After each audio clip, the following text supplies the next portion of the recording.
Hello everyone. आज हम देखेंगे एक वैकेंसी के बारे में, थोड़ा उसके बारे में जानकारी लेंगे। जैसा कि आपने थंबनेल में देखा ही होगा कि ये वैकेंसी किसके बारे में है। आपने पढ़ा होगा college of nursing GIMS Greater Noida में जो है उसके बारे में ये वैकेंसी है। वेरियस पोस्ट के लिए वैकेंसी आई है और ये वैकेंसी जो है 2925 टू 2025 यानी कि 2 सितंबर को ही आ चुकी है।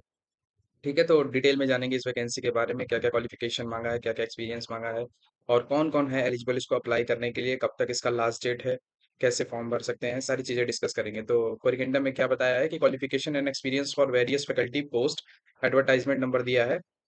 आप पढ़ सकते हैं इसको। और 23 तारीख को रिलीज हुआ था, 23 अगस्त में। और क्वालिफिकेशन डिटेल के बारे में बताया है कि अगर आपको प्रिंसिपल कम प्रोफेसर के लिए अप्लाई करना है तो आपके पास क्या क्या क्वालिफिकेशन एक्सपीरियंस होना चाहिए।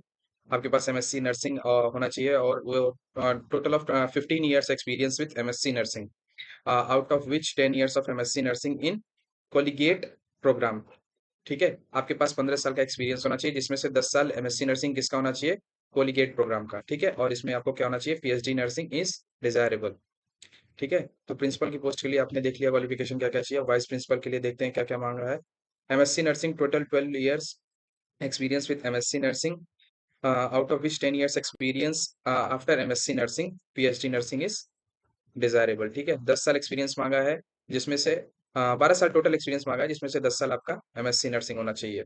ठीक है, और एसोसिएट प्रोफेसर के लिए अगर हम देखें तो टोटल 8 ईयर एक्सपीरियंस है एमएससी नर्सिंग के लिए, including 5 years teaching experience after MSc nursing. MSc nursing करने के बाद आपका टोटल 5 ईयर एक्सपीरियंस होना चाहिए और टोटल 8 ईयर्स का आपके पास एक्सपीरियंस होना चाहिए और इसमें भी पीएचडी नर्सिंग होना चाहिए।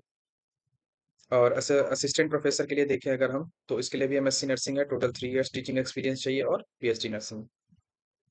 और ट्यूटर के लिए देखें तो ट्यूटर सबसे मेजर पोस्ट है, इसके लिए ज्यादा वैकेंसी है। बाकी के लिए एक दो ऐसी वैकेंसी है, बट ट्यूटर जो है नर्सिंग कॉलेज के, इसके लिए ज्यादा वैकेंसी है। तो फिर इसमें क्या क्या मांगा है, BSc nursing, post basic BSc nursing with 1 year experience MSc nursing is preferable. ठीक है, आपके पास क्या होना चाहिए, बीएससी नर्सिंग होना चाहिए और पोस्ट बीएससी नर्सिंग अगर है तो भी चलेगा with 1 year of teaching experience. ठीक है, और एमएससी नर्सिंग प्रिफरेबल है।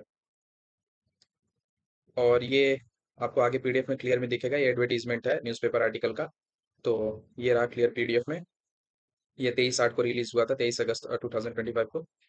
तो पोस्ट के अकॉर्डिंग देखते हैं कि कितने कितने सीट्स हैं। प्रिंसिपल कम प्रोफेसर के लिए एक है। ठीक है, कैटेगरी के हिसाब से अनरिजर्व 1 है, ओबीसी के लिए नहीं है, एससी एसटी या फिर ईडब्ल्यूएस के लिए भी नहीं है। ठीक है, अनरिजर्व कैटेगरी में है प्रिंसिपल की पोस्ट। और वाइस प्रिंसिपल कम प्रोफेसर के लिए भी एक ही है, ये भी अनरिजर्व कैटेगरी के लिए है।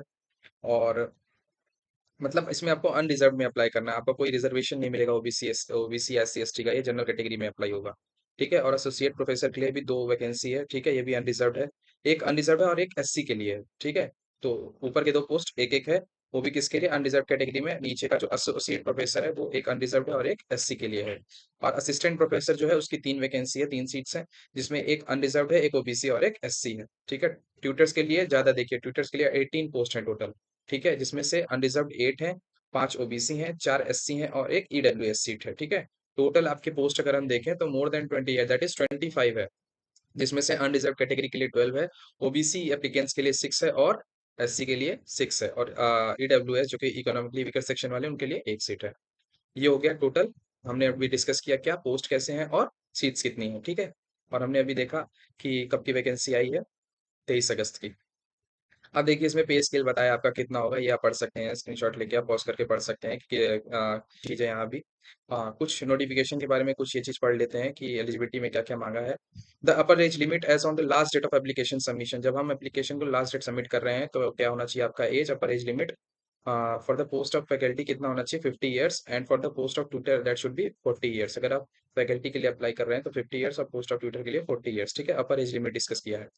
Age relaxation is applicable as per Government of Uttar Pradesh rules for reserved category और candidates from government institute। अगर आप गवर्नमेंट इंस्टीट्यूट से हैं या फिर आप यूपी गवर्नमेंट के क्या अंडर आते हैं, यूपी का डोमिसाइल है आपका, तो उसके अकॉर्डिंग आपको रिजर्वेशन मिलेगा या फिर एज रिलैक्सेशन मिलेगा। ठीक है, essential qualification and experience as per Indian nursing council guidelines. ठीक है, ये क्वालिफिकेशन और एक्सपीरियंस जो भी डिस्कस किया गया ऊपर, ये पर एज पर किसके है, आईएनसी बेस्ड है। ठीक है, application form can be filled online only, आप इसको सिर्फ ऑनलाइन भर सकते हैं। Application form can be filled on your website, on our website, जो कि इनकी वेबसाइट है jims.ac.in, with effect from 25 August 2025 onwards. ठीक है, 25 अगस्त से आप इसको अप्लाई कर सकते हैं। Last date to submit the online application will be 24 September 2025 and printout of online fill application along with self-attested photocopies of all documents should be sent by registered or speed post to the director जो gyms के जो director है उनको आपको post करना है या speed post करना है अपने डॉक्यूमेंट्स एंड फोटोज हैं उनको कब तक बिफोर या मतलब ऑनलाइन एप्लीकेशन करने के बाद आपको उसको पोस्ट करना है। ठीक है, डेट आपको दिया गया है 24 सितंबर 2025। ठीक है, last date of submit application is 28 सितंबर 2025। जब एप्लीकेशन सबमिट होने का लास्ट डेट बताया है 28 सितंबर 2025। ठीक है, तो आपको 24 तक आपको अप्लाई करने है और 28 तक मेल कर मतलब आपको पोस्ट कर देना है अपना एप्लीकेशन, आप सिर्फ अटेस्टेड फोटो और जो भी डॉक्यूमेंट्स आपके रिक्वायर्ड है उसके साथ। हाँ, एप्लीकेशन फी डिस्कस किया है कि एप्लीकेशन फी कितना है। आपको ऑनलाइन जब अप्लाई करेंगे तो आपको कितना पे करना पड़ेगा, 1,180 rupees, that is approximately 1,200, including GST, to be submitted online through DD in favor of director GIMS Greater Noida. ठीक है, आपको डीडी के फॉर्म में सबमिट करना है ये फीस, एप्लीकेशन फीस जो भी है। और सेवंथ पॉइंट बताया कि director GIMS Greater Noida reserves all the rights to reject any application without assigning any reason thereof. The number of posts indicated in provisional and subject to change without prior notice. Selection may not be held for the advertised post. मतलब director के बारे में बताया कि director के जो gyms के जो डायरेक्टर वो मतलब उनके पास सारी राइट्स है किसी भी एप्लीकेशन को रिजेक्ट करना या फिर अल्टर करना या फिर उसको चेंज करना। ठीक है, वो डायरेक्टर पे बेसिस करता है कि कैसे सिलेक्शन कर रहे हैं। ठीक है, reservation as per UP government rules मिलेगा आपको, मैंने पहले ही बताया। If a candidate is applying for more than one post, separate demand draft must be submitted for each post individually. अगर आप एक से ज्यादा पोस्ट के लिए अप्लाई कर रहे हैं तो आपको अलग अलग डीडी सबमिट करना है दोनों पोस्ट के लिए, जिस जिस पोस्ट के लिए आप अप्लाई कर रहे हैं। Short listed candidate will be called for an interview and will be inform separately. जब आप अपना डॉक्यूमेंट मेल भेज देंगे स्पीड पोस्ट से तो आपको बुलाया जाएगा सेपरेटली, किसके लिए, इंटरव्यू के लिए, जब आपका सिलेक्शन हो जाएगा, शॉर्ट लिस्टिंग हो जाएगी यहाँ से। ठीक है, जनरल कंडीशंस आपको बताया गया है। Incomplete application will not be considered and will be treated as cancelled. अगर आप इनकम्प्लीट सबमिट कर रहे हैं तो उसको नहीं कंसिडर किया जाएगा, उसको कैंसिल कर दिया जाएगा। Advance application will be accepted but a copy forwarded through proper channel और a no objection certificate from the current employer must be submitted before the date of interview. ये बताया इसमें।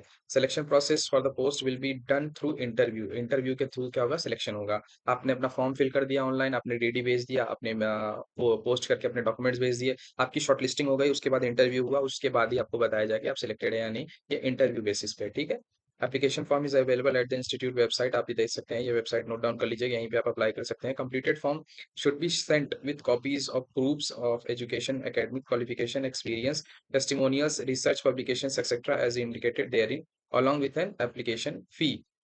जितना भी आपके पास डॉक्यूमेंट है, जो भी आपको टेस्ट करने के लिए उसमें गाइडलाइन में दिया है, ठीक है, आपके एकेडमिक क्वालिफिकेशंस, एक्सपीरियंस, टेस्टिमोनियल्स या फिर रिसर्च पब्लिकेशन आपको उसके साथ अटेस्ट करके एप्लीकेशन के साथ सबमिट करना है, एप्लीकेशन फी के साथ। All disputes will be subjected to the jurisdiction of the Honorable High Court of Jurisdiction. Out of online submitted application form with all enclosures needed to be sent by speed post। आपको speed post या registered post से ही भेजना है जो भी आपका online application है। The envelope must be, जो मिलेगा मतलब जिस एनवेलप में आप अपने डॉक्यूमेंट्स डाल के भेजेंगे, मेल पोस्ट करेंगे, उस पे आपको क्या क्या लिखना पड़ेगा, application for principal, vice principal, associate professor या असिस्टेंट प्रोफेसर या tutor, college of nursing GIMS. आपको ये चीज इसमें लिख के मेंशन करके भेजनी है कि आप किस पोस्ट के लिए भेज रहे हैं। एनवेलप के ऊपर आपको अच्छे से लिख देना है and address to the director.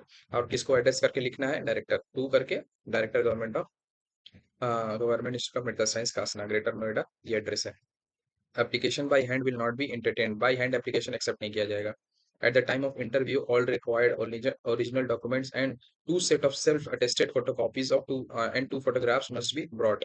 जब आपका इंटरव्यू होगा तो आपको क्या क्या लाना पड़ेगा, ओरिजिनल डॉक्यूमेंट सारे लाने पड़ेंगे, 2 सेट लाना पड़ेगा आपको सेल्फ अटेस्टेड फोटोकॉपीज जो भी डॉक्यूमेंट्स है आपके, और 2 photograph.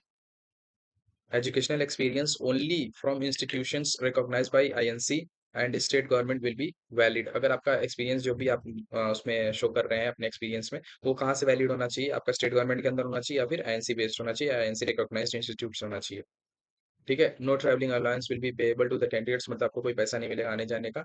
Written test will be conducted for the post of associate professor, assistant professor and tutor for screening purposes. हाँ, एक छोटा सा रिटन टेस्ट भी आपका ले सकते हैं स्क्रीनिंग पर्पस के लिए, अगर आप इन 3 पोस्ट के लिए अप्लाई कर रहे हैं।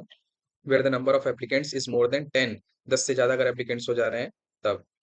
ठीक है, and more than 5 times of subsequent post, अगर जो पोस्ट की वैकेंसी उससे 5 टाइम्स ज्यादा हो जा रहे हैं तब, या फिर 10 से ज्यादा हो जा रहे हैं तब। Where applicable candidates will be informed about the date of written test via email. हाँ, अगर जब ये रिटन टेस्ट आपसे लेना चाह रहे हैं तो फिर आपको ईमेल के थ्रू इन्फॉर्म कर देंगे, जो भी आपने अपना कॉन्टेक्ट डिटेल शेयर किया होगा उसके थ्रू आपको ईमेल के साथ बता देंगे कि आपका इस डेट को इंटरव्यू होगा, और या फिर रिटन टेस्ट जो होना है उसके बारे में।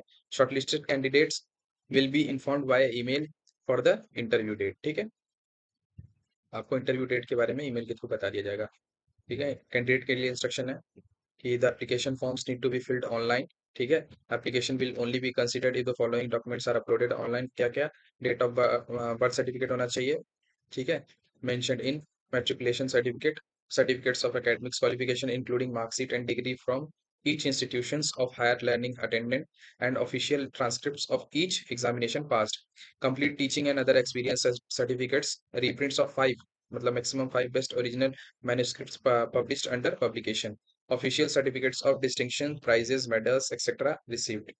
If belonging to scheduled caste or scheduled etc., a certificate from the competent authority in support of the claim not earlier than 6 months before last date of receipt of application। ठीक है, no objection certificate from the present employer, आपको NOC लाना पड़ेगा जहां आप काम कर रहे हैं प्रेजेंटली वहां से। ठीक है, declaration that the entire entries, declaration होना चाहिए आपका एक, या the entry made by you in the application are correct to be the best of your knowledge and that nothing has been left out by you intentionally. ठीक है, आपको एक लिख के देना पड़ेगा डिक्लेरेशन में कि हाँ, मैंने जो भी आपको इन्फॉर्मेशन दी है सही है, लेजिट है और मेरे नॉलेज के अकॉर्डिंग बेस्ट है। Details of the demand draft और इट्स स्कैन्ड कॉपी, आपको डिटेल देना पड़ेगा डिमांड ड्राफ्ट का या फिर उसका scan copy. Hard copy of application, self attested documents and फिर receipt. Demand draft has to be sent by registered post, registered post या फिर speed post within the specified time, address to the director government institute of medical sciences Kasna, greater Noida, Gautam Buddha नगर। ये address दिया है, आपको क्या लिख के आपको भेजना है हार्ड कॉपी ऑफ एप्लीकेशन में। और for any query related technical fee submission contact, आप इस पे कॉन्टैक्ट करके अपना क्वेरी वो भी रिजॉल्व कर सकते हैं। ठीक है, ये एनक्लोजर्स में ये चेकलिस्ट आपको फॉलो करना है कि मैंने ये सारे डॉक्यूमेंट्स भेजे हैं कि नहीं और टेस्ट किए हैं कि नहीं, along with your photos. NOC के बारे में बताया है। ठीक है, थैंक यू। यही थी आज के बारे में वीडियो। मैंने आपको वैकेंसी के बारे में बताया कि जिम्स के द्वारा रिलीज की गई है, नर्सिंग ट्यूटर और various post, assistant professor, associate professor और प्रिंसिपल या फिर वाइस प्रिंसिपल के लिए। ठीक है, ये रेगुलर बेसिस की वैकेंसी है, आप इसमें अप्लाई कर सकते हैं अगर आप एलिजिबल है। Thank you.